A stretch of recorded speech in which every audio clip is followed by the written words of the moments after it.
This movie, Red Dragon, is a prequel to The Silence of the Lambs that focuses on Will Graham, the FBI profiler who captured Lecter and is forced to seek his help to find another serial killer.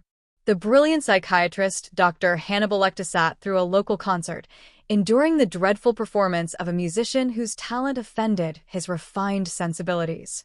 Not long after, he hosted an elegant dinner party for the city's elite. The main topic of conversation, chilling in retrospect, was the mysterious disappearance of that very musician. The meal, exquisite and generous, prompted one guest to ask about the origin of the meat. With a knowing smile, Lecter replied, "If I tell you, I'm afraid you won't even try it." Later that night, Lecter received an unexpected visit from FBI agent Will Graham. The two had collaborated on several complex cases. Graham was now investigating a killer who surgically removed edible organs, kidneys and livers, from victims. While Lecter fetched Graham's coat, the agent snooped through his office and found a copy of Larousse Gastronomique, marked at a page eerily relevant to the case. Before Graham could react, Lecter returned and stabbed him. Wounded, Graham fought back desperately, stabbing Lecter with a display arrow and shooting him with a pistol hidden on his ankle. Graham survived, but the trauma left deep scars.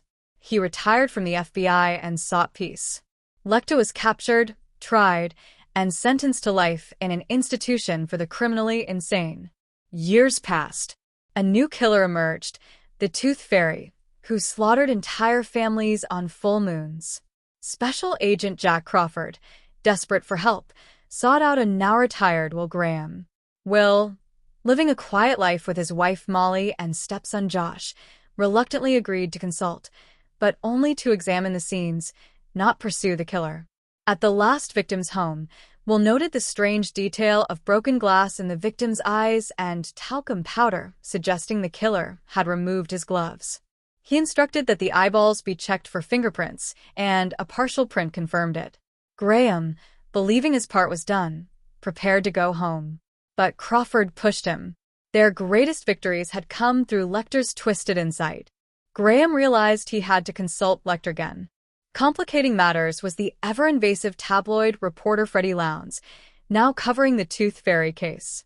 At the asylum, Graham met with Dr. Chilton, who claimed Lecter was impossible to profile.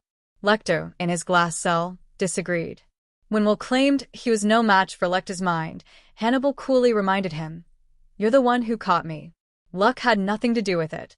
Intrigued, Lecter offered one key insight. All victims had backyards that offered extended surveillance opportunities. As Graham left, Freddie Lowndes snapped his picture. Will later confirmed Lecter's theory at the scenes and discovered a unique carved signature on a tree, left by the killer. That killer was Francis Dolarhyde, a mentally ill man who worshipped the Great Red Dragon and idolized Lecter. His violent urges stemmed from years of abuse by his cruel grandmother. Back at the asylum, Lecter demanded a gourmet meal and his book privileges returned.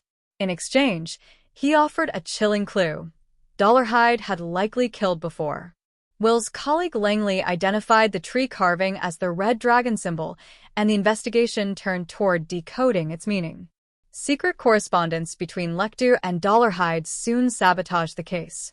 Lecter learned Graham's home address and passed it to Dolarhyde using coded newspaper ads. The FBI discovered the hidden communication and used Will's own Larousse Gastronomique to crack the code. Lecter had instructed Dolarhyde to kill them all. Will's family was moved to an isolated farm, and he taught Molly how to shoot. Lecter's privileges were revoked. In a bold move to provoke the killer, Graham gave Lowndes a fake interview portraying Dolarhyde as weak and sexually impotent. Enraged, Dolarhyde abducted Lowndes, forced him to record a retraction, bit off his tongue, and burned him alive in a wheelchair. Meanwhile, Dolarhyde had fallen in love with Reba McLean, a blind coworker. He took her on a touching date to pet a sedated tiger, and they spent the night together. But the red dragon, inside him, demanded her death. Torn between love and violence, he let her go, though she believed she'd simply been used.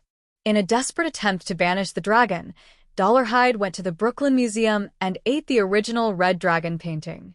He attacked a museum attendant and vanished. Graham, retracing the killer's steps, realized Dolarhyde must have worked for the company that processed the family's home videos.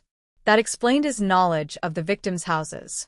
At the lab, Graham and Crawford linked Dolarhyde to the business and the museum incident. Dolarhyde spotted Graham there and fled. Obsessed, he went to see Reba one last time, only to find her with a co-worker, Ralph. Jealous and enraged, Dolarhyde killed Ralph and abducted Reba. Back at his house, he told her they would die together. As police closed in, he set the house ablaze. Though he held a gun to her, he couldn't pull the trigger. Instead, he shot himself off-screen. Reba, guided by instinct, escaped the burning home and told Graham Dolarhyde was dead. The house exploded. Later, Reba expressed guilt for not seeing the danger. Graham told her he understood. Dolarhyde had been made into a monster, not born one. However, Jack received disturbing news. The body in the house was Ralph's, not Dolarhyde's. He called Graham, who was relaxing at home. Will noticed a smashed mirror, Dolarhyde's signature. Inside, Will found Dolarhyde holding Josh hostage. Thinking fast, he channeled Dolarhyde's childhood trauma, repeating cruel phrases his grandmother once used. Enraged, Dolarhyde threw Josh and attacked Will. They fought brutally. Will, badly wounded, fled into a back room, found a hidden gun, and waited. Molly arrived, unaware of the danger. Dolarhyde stepped out behind her. Will yelled for her to duck and fired. A shootout followed. Both were hit. As Will lay bleeding, Molly picked up the gun and shot Dolarhyde in the head, ending the nightmare. After recovering, Graham received a letter from Lecter, who hoped his encounter with Dolarhyde hadn't left him too disfigured. Dr. Chilton then entered Lecter's cell and informed him an FBI trainee wanted to speak with him. Lecter looked up, intrigued, and asked, "What is her name?" And this movie concludes, and this is the starting screen of the Silence of the Lambs movie.